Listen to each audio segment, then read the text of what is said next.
Vladimir Putin segera memindahkan hartanya dan kemungkinan besar keluarganya keluar dari Rusia, jauh dari serangan drone Ukraina. Sebuah lagi kapal layar yang digunakan oleh Vladimir Putin dan kekasihnya, Alina Kabaeva, telah meninggalkan Rusia. Pada 26 Jun, kapal layar itu berlepas dari wilayah Krasnodar dan menuju ke Turki melalui Selat Bosphorus. Sehari sebelumnya, sebuah lagi kapal layar Vladimir Putin yang diiringi kapal tentera telah dilihat di perairan Denmark dan juga bergerak menjauhi Rusia.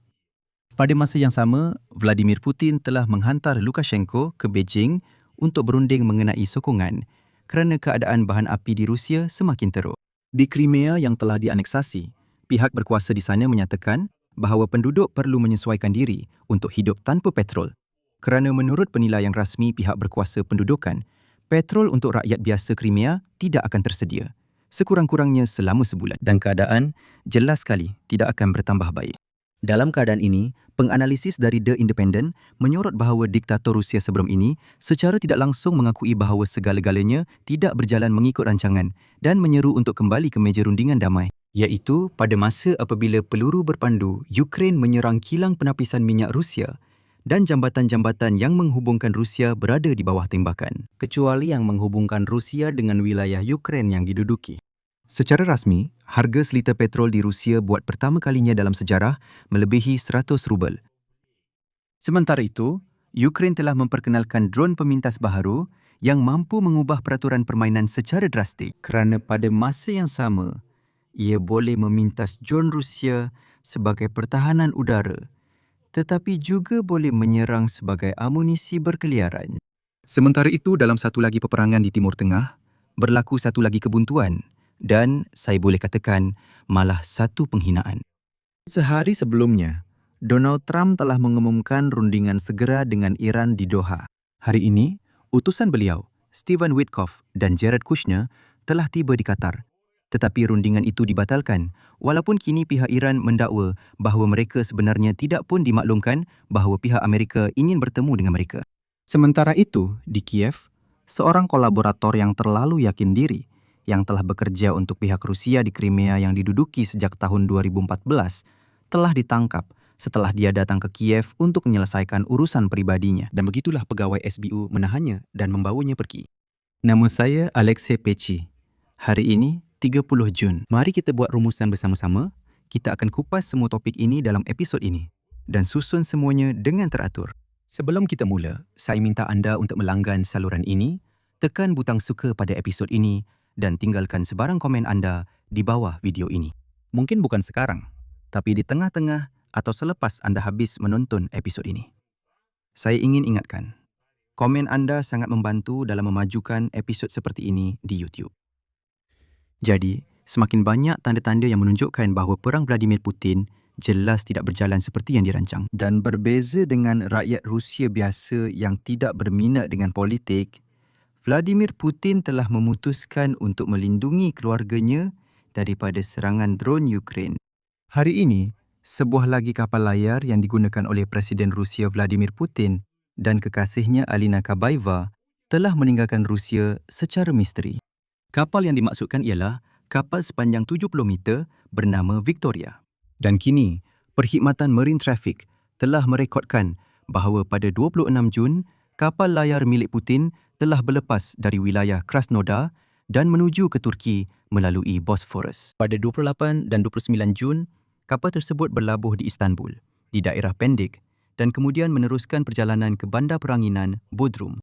Dan di sini, kita mungkin boleh berfikir dan mengandaikan bahawa mungkin Vladimir Putin hanya menghantar kekasihnya bercuti ke Turki kerana Kabaeva sebelum ini memang sering menggunakan kapal layar itu. Tetapi perkara yang sangat menarik sedang berlaku dengan kapal layar Vladimir Putin sejak kebelakangan ini.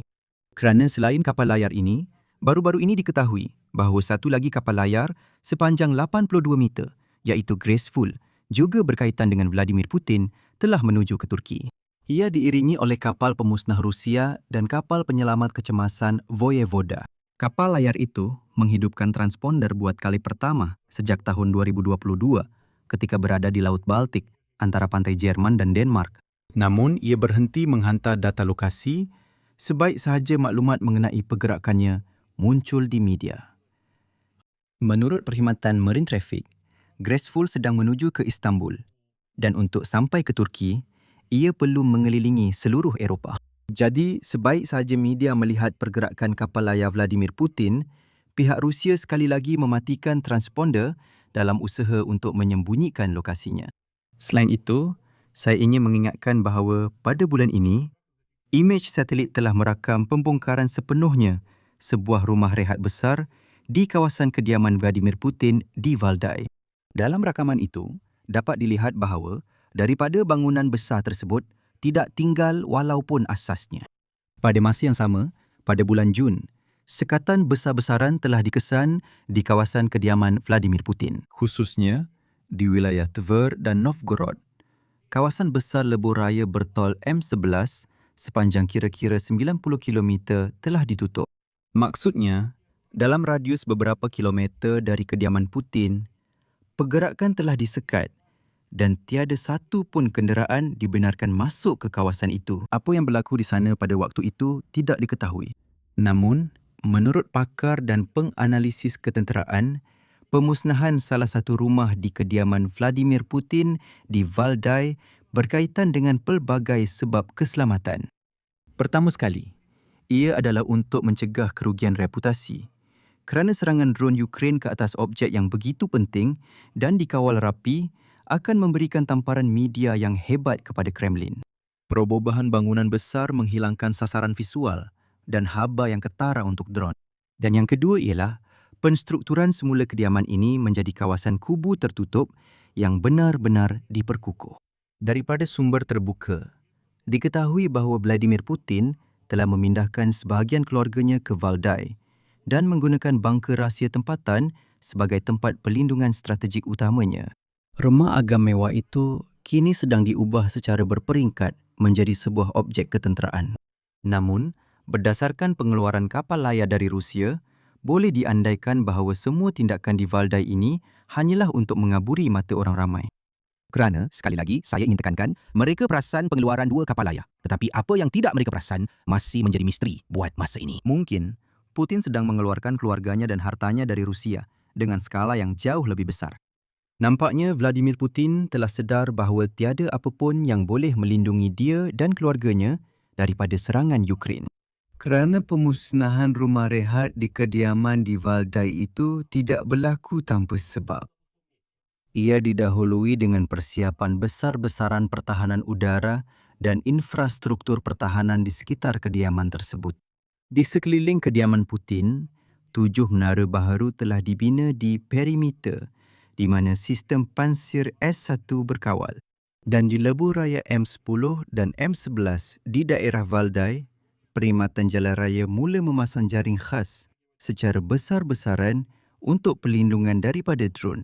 Namun, seperti yang anda faham, jaring seperti itu sudah tentu tidak mampu melindungi daripada drone jarak jauh berat seperti drone Lyuti dari Ukraine. Dan dalam keadaan ini, penganalisis dari penerbitan The Independent menyorot bahawa Vladimir Putin sebenarnya telah mengakui baru-baru ini bahawa segala-galanya tidak berjalan seperti yang dirancang dan menyeru untuk kembali ke meja rundingan damai. Tepat pada masa itu, apabila peluru berpandu Ukraine menyerang kilang penapisan minyak Rusia dan jambatan yang menghubungkan persekutuan Rusia dengan wilayah Ukraine yang diduduki berada di bawah tembakan.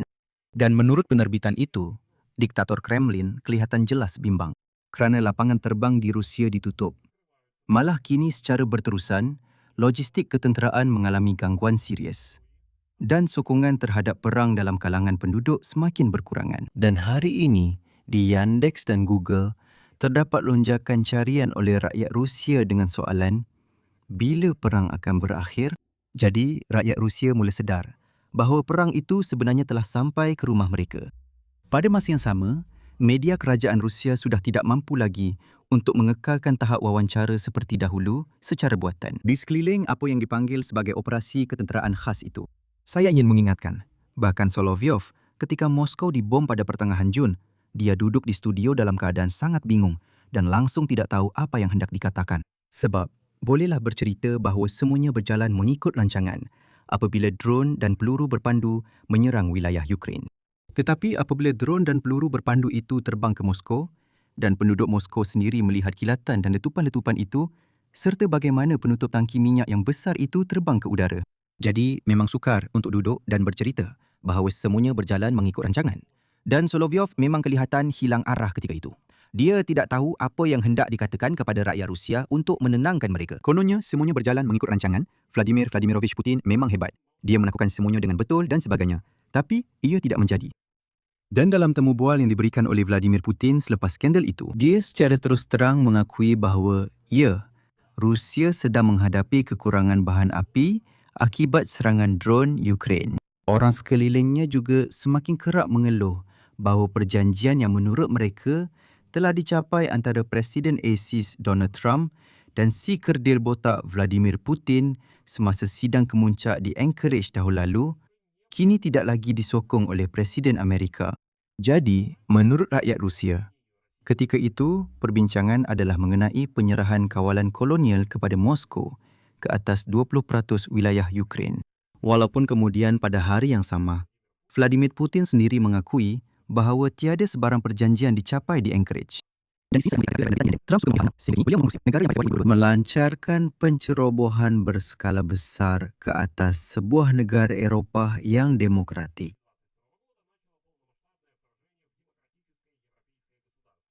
Sekarang, mungkin sudah tiba masanya untuk Setiausaha Agung NATO, Mark Rutte, menerangkan kepada Presiden Amerika Syarikat yang ke-47 bahawa sekutu-sekutu dalam pakatan benar-benar menyumbang dalam menyokong Ukraine.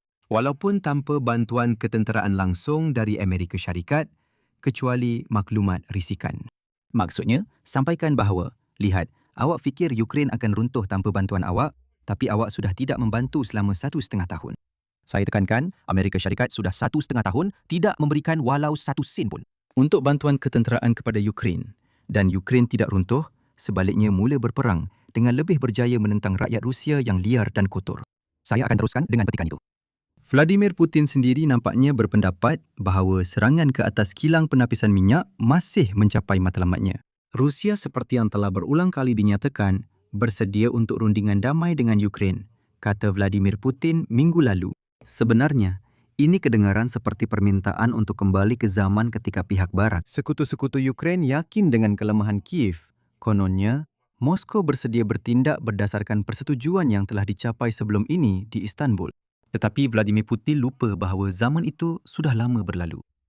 Dan satu lagi bukti keputusasaan di Kremlin ialah aduan berterusan pegawai Kremlin bahawa Trump sudah tidak lagi kelihatan sebagai penyokong tegar Rusia seperti yang pernah kelihatan sepanjang kebanyakan 1,5 tahun yang lalu. Dalam tempoh inilah beliau menghentikan bantuan ketenteraan kepada Kiev dan sebagainya.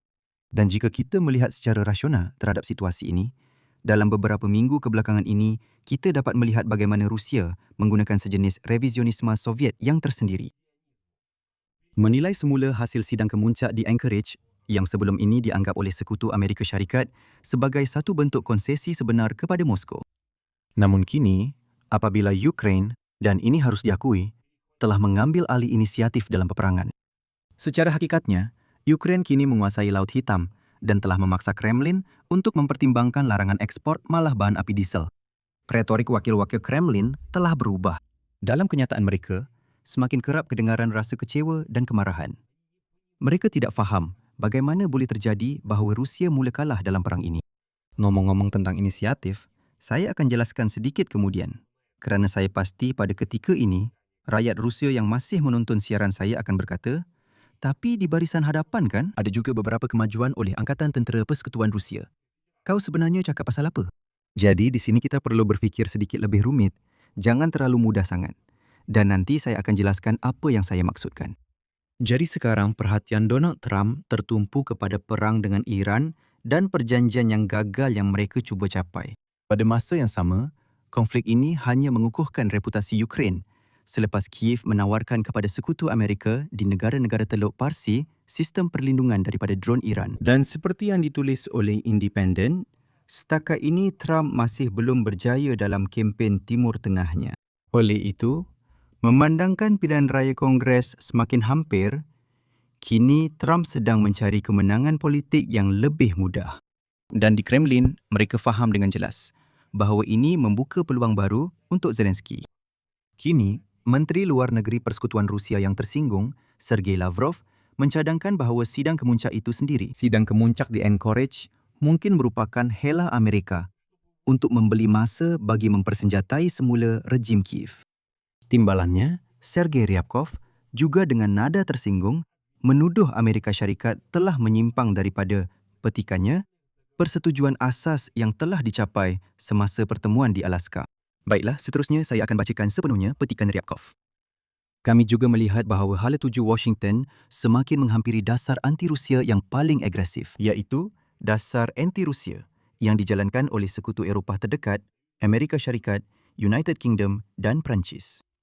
Jadi, sebenarnya pegawai-pegawai Rusia ini sekarang sedang meluahkan rasa kecewa mereka. Tetapi, yang paling sukar bagi rakyat Rusia sekarang adalah di Crimea. Dan Vladimir Putin langsung tidak dapat membenarkan ketidakberdayaannya mengenai Crimea. Menurut apa yang dikatakan oleh Gubernur Sevastopol yang dilantik oleh Rusia, Mikhail Razvozaev, pihak berkuasa terpaksa melaksanakan beberapa langkah kecemasan. Khususnya, pengangkutan awam akan berhenti beroperasi pada jam 22.00, manakala kedai-kedai besar dan kafe kini ditutup di Crimea pada jam 20.00.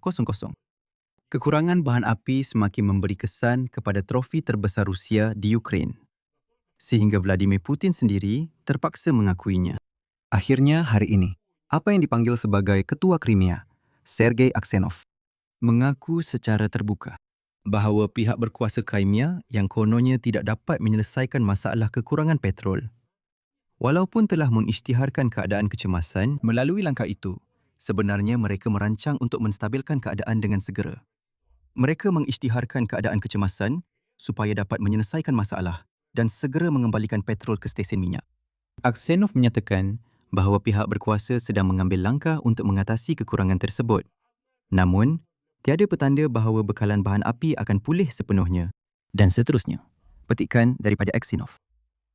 Warga Crimea yang dihormati, situasi krisis bahan api masih berterusan. Saya mohon agar anda semua bersabar. Jumlah besar bahan api tidak akan dijual dalam masa terdekat. Tetapi makluman daripada Menteri Bahan Api dan Tenaga akan dilakukan setiap hari.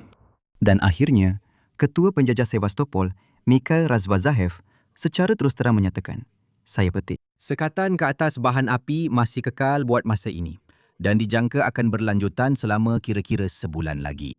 maksudnya, rakyat biasa di Crimea tidak akan mendapat petrol sekurang-kurangnya untuk sebulan lagi.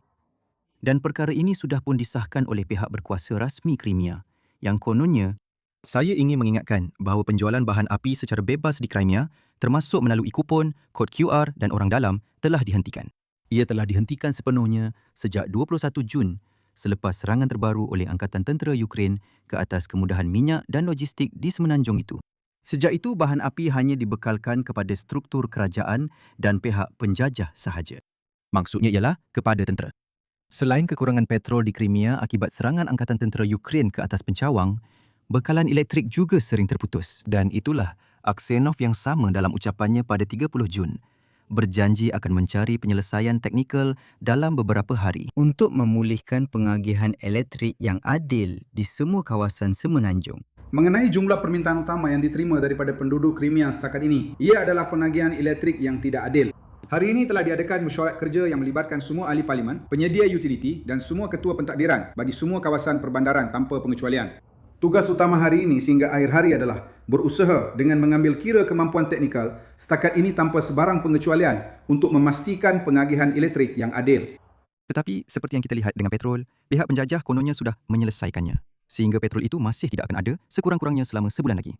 Begitu juga dengan elektrik. Perkara yang sama akan berlaku. Dan kamu patut berterima kasih kerana Angkatan Tentera Ukraine buat masa ini telah beralih kepada sasaran lain. Tapi mereka boleh menyerang Crimea sekali lagi. Dan kalau itu berlaku, setengah tahun pun belum tentu ada petrol. Akhirnya, bukan sahaja di Crimea yang diduduki, malah di Rusia juga mencatat rekod bersejarah.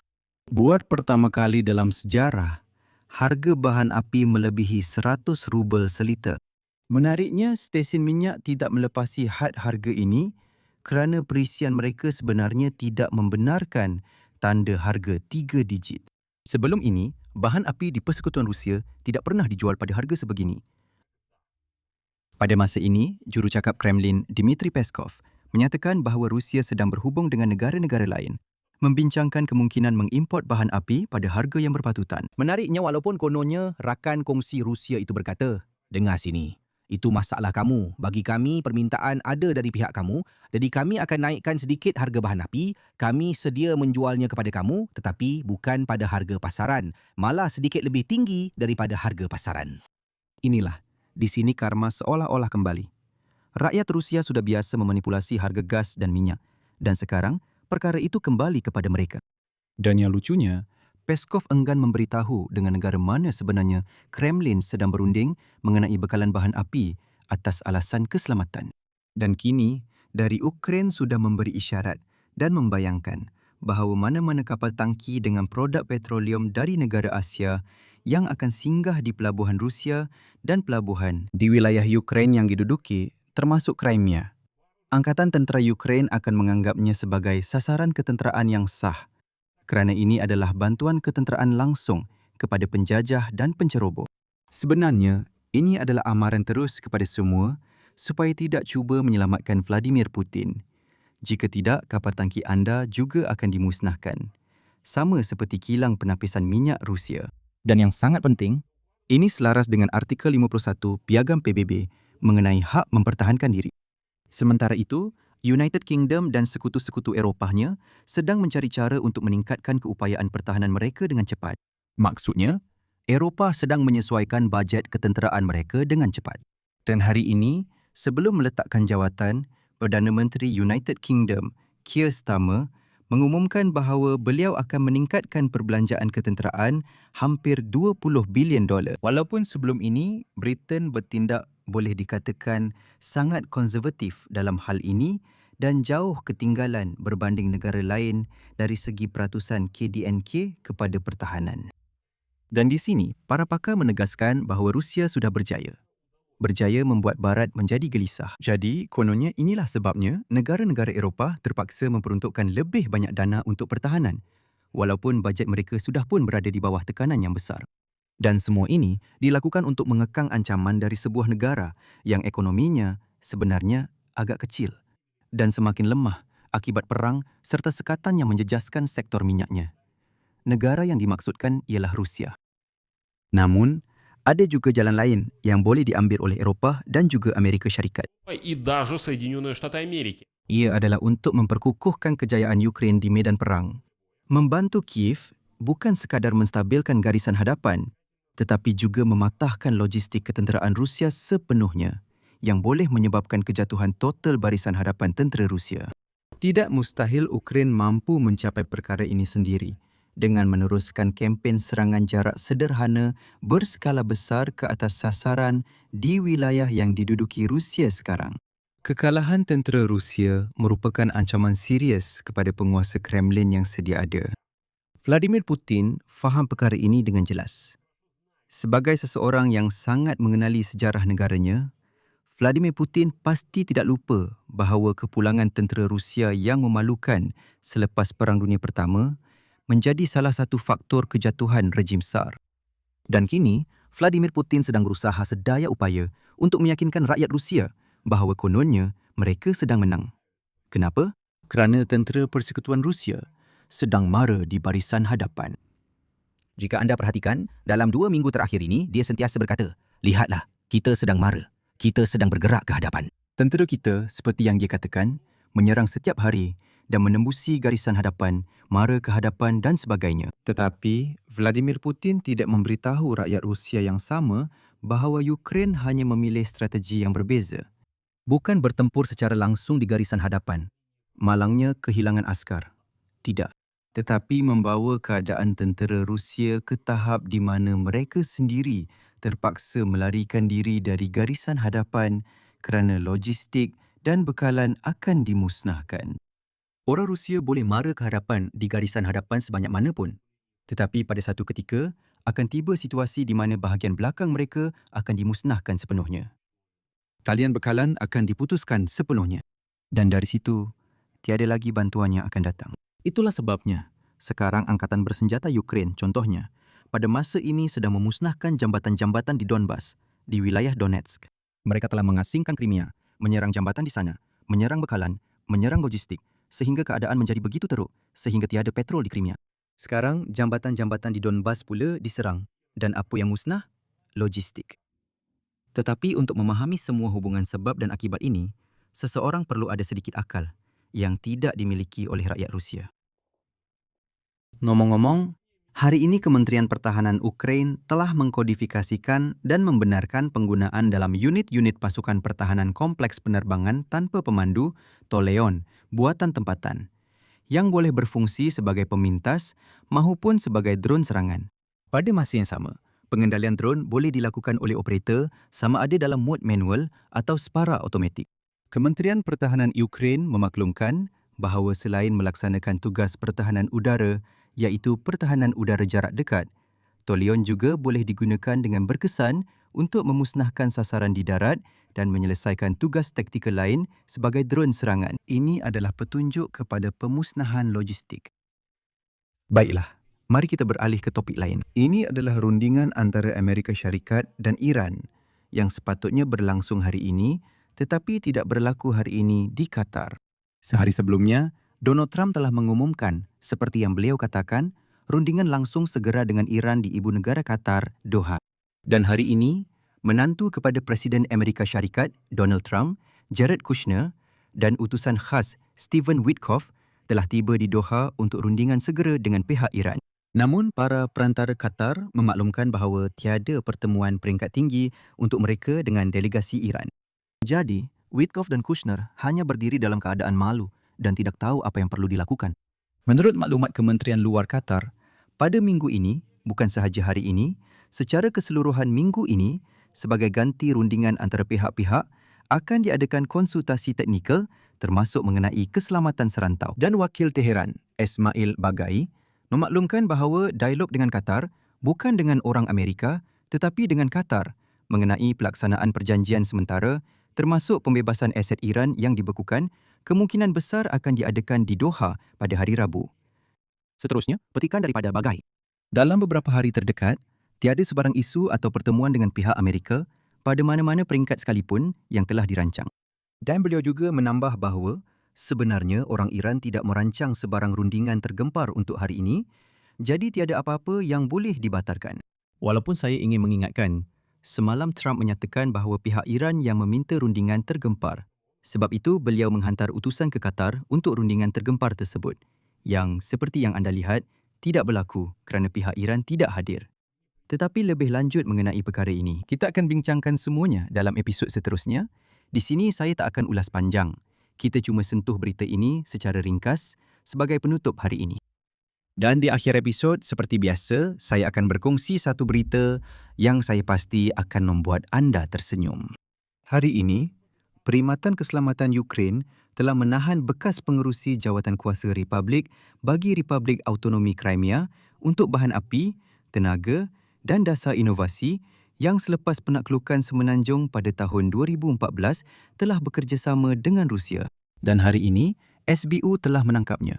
Siapa sangka? Di mana? Di Kiev.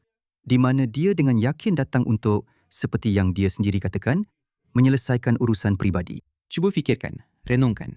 12 tahun sebagai kolaborator, bekerja dengan orang Rusia, membantu mereka.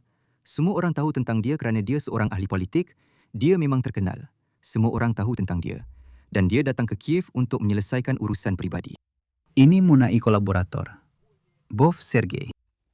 Seperti yang diberitahu oleh SBU, watak ini sebenarnya sejurus selepas aneksasi semenanjung oleh Rusia, terus mengambil kewarganegaraan Rusia dan menawarkan bantuan kepada penjajah Rusia.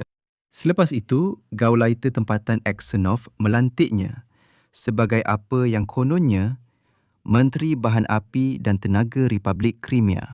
Dalam masa memegang jawatan ini, individu tersebut membantu pentadbiran pendudukan Persekutuan Rusia untuk mengawal infrastruktur tenaga yang sangat strategik di semenanjung itu.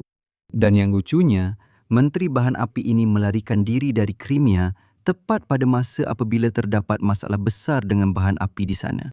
Siapa tahu, mungkin dia sengaja melarikan diri ke Kiev dengan memahami bahawa lebih baik duduk dalam penjara daripada bersama orang Rusia. Atau mungkin dia begitu bodoh sehingga pergi ke Kiev dengan harapan tiada siapa yang akan perasan kehadirannya. Di sini saya akan berhenti seketika. Sila tulis pendapat dan kesimpulan anda di ruangan komen di bawah episod ini, langgan saluran, tekan loceng dan jangan lupa untuk tekan butang suka. Jika anda ingin menyokong kerja saluran YouTube ini, anda boleh berbuat demikian dengan sebarang derma melalui pautan dan maklumat yang terdapat dalam keterangan video ini. Itu sahaja untuk kali ini. Jaga diri anda. Jumpa lagi.